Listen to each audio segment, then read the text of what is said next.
Hello dear students, good morning to all of you. You are welcome. Ramlal Shikshan Sansthan एलसीसर की online classes में आपका स्वागत है।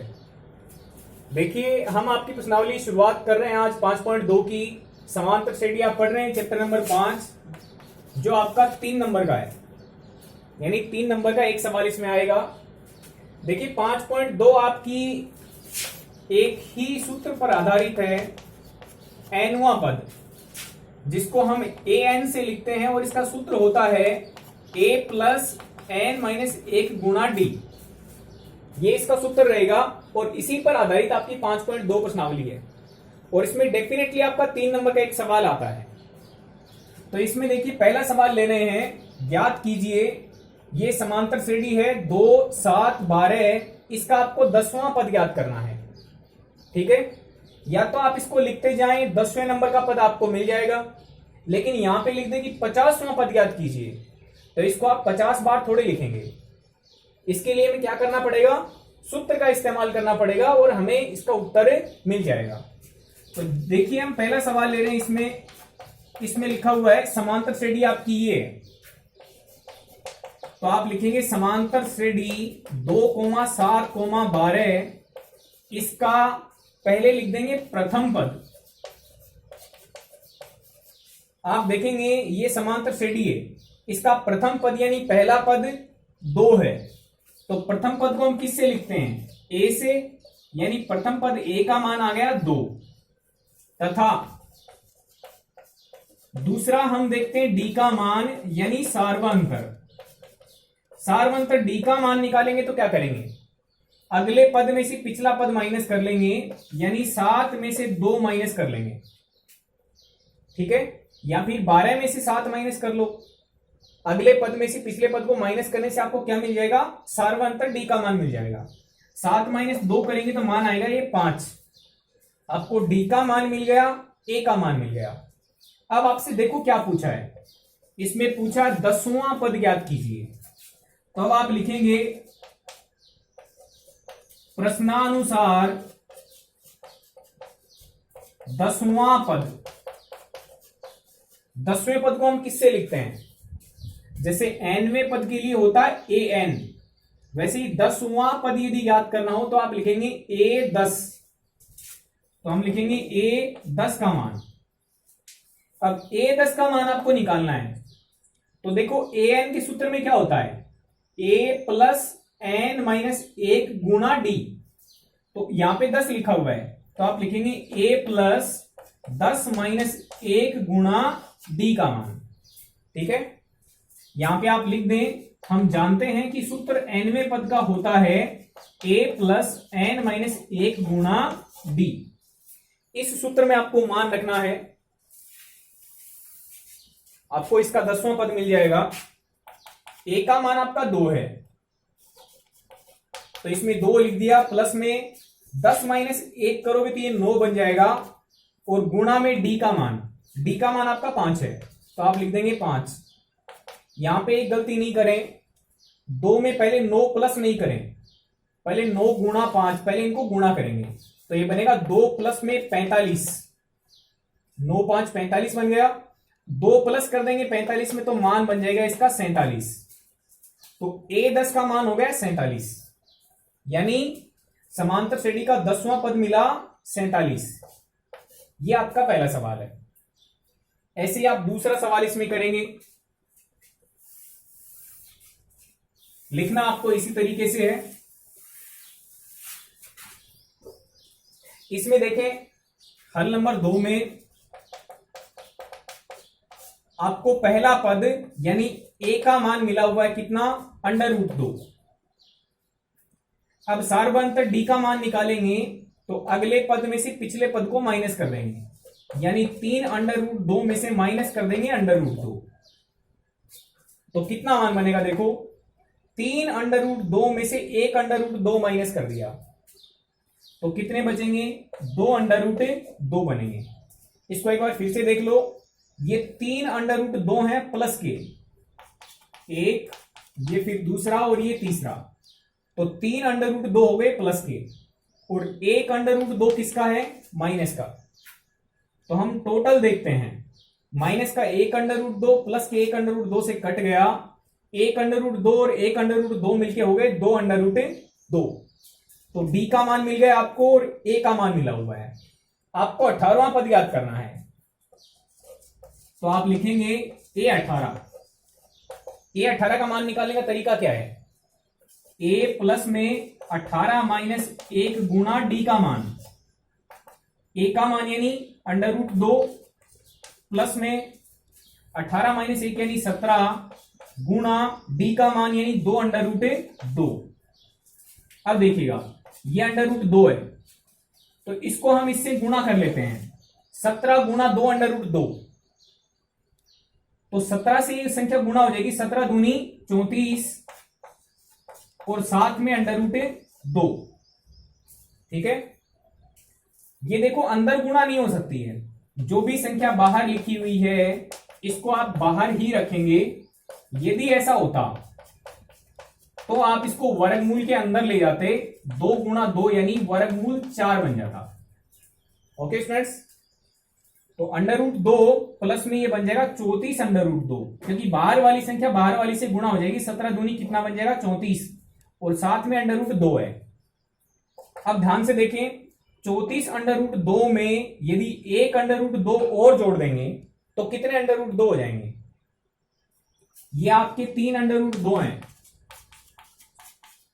इसमें मैं 1√2 और जोड़ देता हूं तो टोटल कितने हो गए? ये 4√2 हो गए।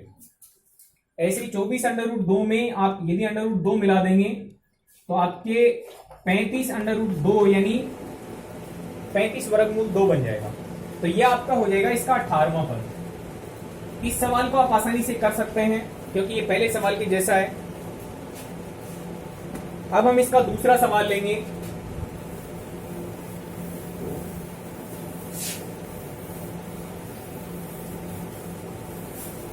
दूसरा सवाल काफी इंपॉर्टेंट सवाल है। इसमें देखें, दूसरे सवाल में लिखा हुआ है हल कीजिए।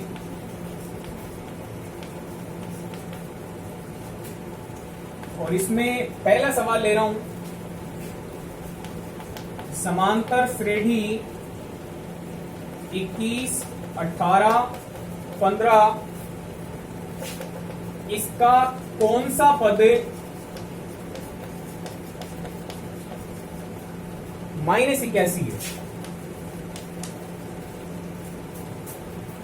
इस समांतर श्रेणी का कौन सा पद -81 है? तो हमें देखो इसमें ऐसे सवालों को किस तरीके से करना होता है।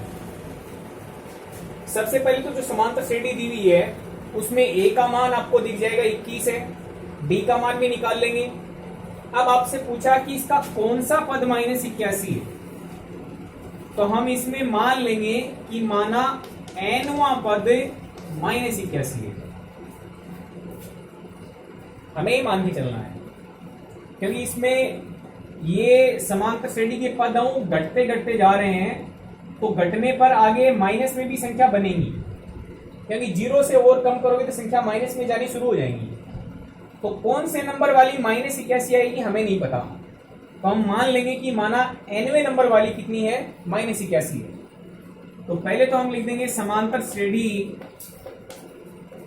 का प्रथम पद यानी ए का मान है आपका 21,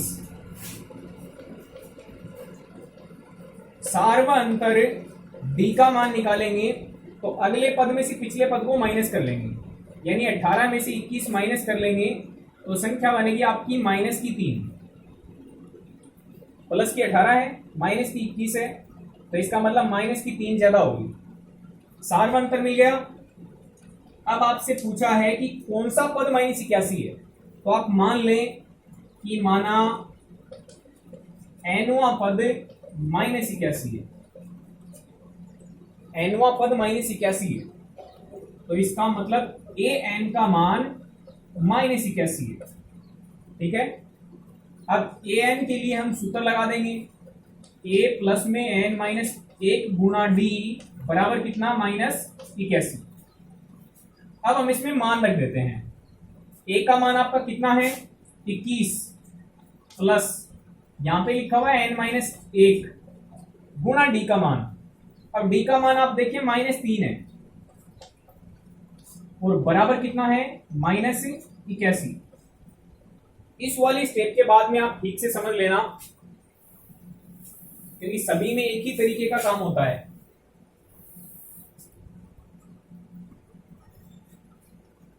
-3 गुणा करना है n-1 से, तो ये संख्या आपकी इससे भी गुणा होती है और ये संख्या आपकी इससे भी गुणा होती है। ब्रैकेट का नियम जानते हैं, 2 गुणा -x प्लस में 7 लिखा हुआ है, तो 2 आपका गुणा होगा -x से भी और 2 गुणा होगा 7 से भी। ब्रैकेट के भीतर वाली सभी संख्याएं ब्रैकेट के बाहर वाली से गुणा होती हैं, तो ये संख्या आपकी इससे भी गुणा होगी और ये संख्या इससे भी गुणा होगी।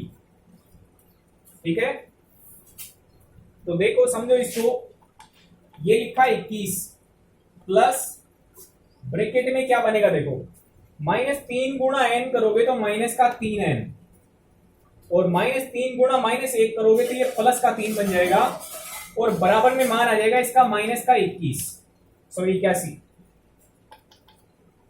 अब हम ब्रैकेट को खोल देते हैं, ये 21 लिखा हुआ है, प्लस गुणा माइनस -3n प्लस गुणा प्लस फिर प्लस और ये 3 बराबर -81। ठीक है, अब देखो -3n को इधर भेज दें तो बराबर 3n हो जाएगा प्लस का, इधर माइनस का उधर गया तो कितना बन गया प्लस का 3n। -81 को इधर ले आओ तो 21 प्लस 3 प्लस 81, यहां से 3n का मान देखो कितना आएगा, 1 3 4 और 1 5 बनेगा, फिर 8 और 2 10 यानी 105। n का मान यहां से निकाल लोगे, जब n का मान निकालोगे तो 105 बट्टा में 3 आ जाएगा यानी 35। n का मान कितना आ गया 35 आ गया, n का मान 35 आया, इसका मतलब 35वें नंबर पे जो लिखा हुआ है वो -81 है। 35वें पद का मान कितना आएगा -81, तो लास्ट में लाइन क्या लिखेंगे, अर्थात 35वां पद -81 है। तो इस तरीके से आपको ये सवाल कंप्लीट करने हैं। आप इसका दूसरा सवाल खुद कर लेंगे। एक तीसरा सवाल इसमें बता देता हूं मैं,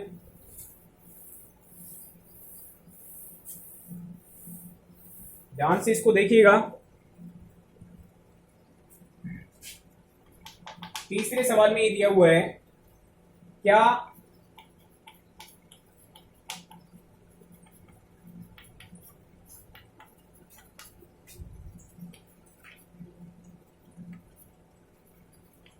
संख्याओं के अनुक्रम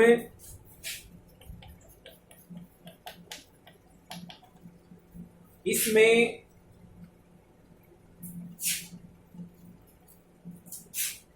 कोई पद 301 है। देखो आपसे इसमें क्या पूछा है, ये संख्याओं का अनुक्रम दिया हुआ है, तो इनमें कोई पद 301 है क्या, क्योंकि संख्याएं बढ़ती जा रही हैं। 5 में +6 किया, फिर +6 किया, फिर +6 किया, तो 6 जोड़ते जाएंगे तो संख्याएं बढ़ती जाएंगी। अब आपसे पूछा है कि ऐसा करने से आगे 301 आएगा क्या, क्या कोई ऐसा पद है जो 301 होगा, हमें नहीं पता। तो हम मान लेंगे ये पहले नंबर पे है, ये दूसरे पे है, ये तीसरे पे है, ये चौथे नंबर पे है। हम मान लेते हैं कि nवें नंबर पे बैठा हुआ है कौन 301, मान लेते हैं यदि संभव हो तो। जरूरी नहीं है 301 आए, क्योंकि देखो 17 के बाद में 18 नहीं आया, 19 नहीं आया, 21 नहीं आया, तो कोई जरूरी नहीं है 301 आए। यदि संभव हो तो मान लेते हैं कि nवें नंबर पे आएगा 301। तो सबसे पहले हम लिखेंगे यहां अनुक्रम का प्रथम पद ए का मान है 5 तथा सार्वंतर डी का मान है इसका 11 माइनस 5 यानी 6। सार्वंतर भी मिल गया। अब मान लेते हैं nवां पद 301 है, यदि संभव हो तो।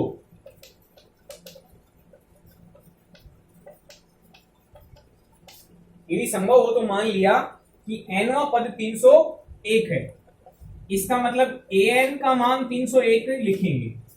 माना है कि माना nवां पद 301 है, nवें पद का सूत्र लगा देंगे a plus n minus 1 Guna d बराबर 301।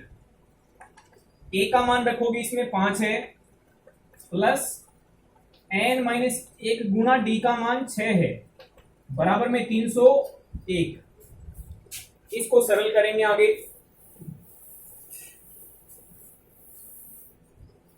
देखते हैं, ये लिखा हुआ 5, मैंने आपको बताया था बाहर वाली संख्या भीतर दोनों से ये गुणा होगी, तो 6 गुना n करोगे तो 6n बनेगा और 6 गुना माइनस 1 करने से माइनस का 6 बन जाएगा बराबर में 301 लिखा हुआ है। ब्रैकेट को खोलोगे तो 5 प्लस में 6n माइनस का 6 बराबर 301। 6n प्लस का है, इसको रख लेते हैं। 301 में से 5 माइनस हो जाएगा प्लस 6 हो जाएगा, ये 6n बराबर। अब देखो 301 में से 5 माइनस करेंगे तो आपकी ये संख्या बन जाएगी 296। 296 में 6 मिला दोगे तो 302 हो जाएगा। ठीक है। अब यदि हम n का मान निकालेंगे तो n का मान आएगा 302 में 6 का भाग। 6 का भाग देंगे तो 6 पंजे 30 बन जाएगा, 50 6 के 300, 2/6 या 50 सही 1/3। आप क्या देख पा रहे हैं कि n का मान ये संख्या मिली, जबकि n तो कोई पद होता है, जैसे पहला पद, दूसरा पद, तीसरा पद, चौथा पद। तो ऐसे जो भी पद होता है वो एक प्राकृत संख्या होती है। 1 2 3 4 5 ये क्या है? प्राकृत संख्या है। अब आपको 301 मिला तो 50 सही 1/3 इस पर मिला। 301 कहां मिला? 50 सही 1/3 पर मिला। तो ऐसी संख्या कोई प्राकृत संख्या थोड़ी होती है, ये एक प्राकृत संख्या नहीं है। जबकि पदों की संख्या तो प्राकृत संख्या में आएगी, पहला पद, दूसरा, तीसरा, चौथा, पांचवा। तो इसका मतलब ये संख्या एक प्राकृत संख्या नहीं है, ये संख्या बराबर नहीं है एक प्राकृत संख्या। अतः 301 इस समांतर श्रेणी में नहीं होगा। यदि प्राकृत संख्या आती, जैसे मान लो 50 आ जाता, तो आप बोल सकते थे n का मान 50 आया तो आप कह देते कि 50वां पद 301 होगा। लेकिन ये एक प्राकृत संख्या नहीं है, तो आप बोलेंगे कि ऐसा कोई पद नहीं जिसका मान 301 आ सके। ओके स्टूडेंट्स, आगे वाले क्वेश्चन आप खुद करेंगे। इसमें जो 2 क्वेश्चन मैंने छोड़ दिए हैं वो आप खुद करेंगे। Thank you very much.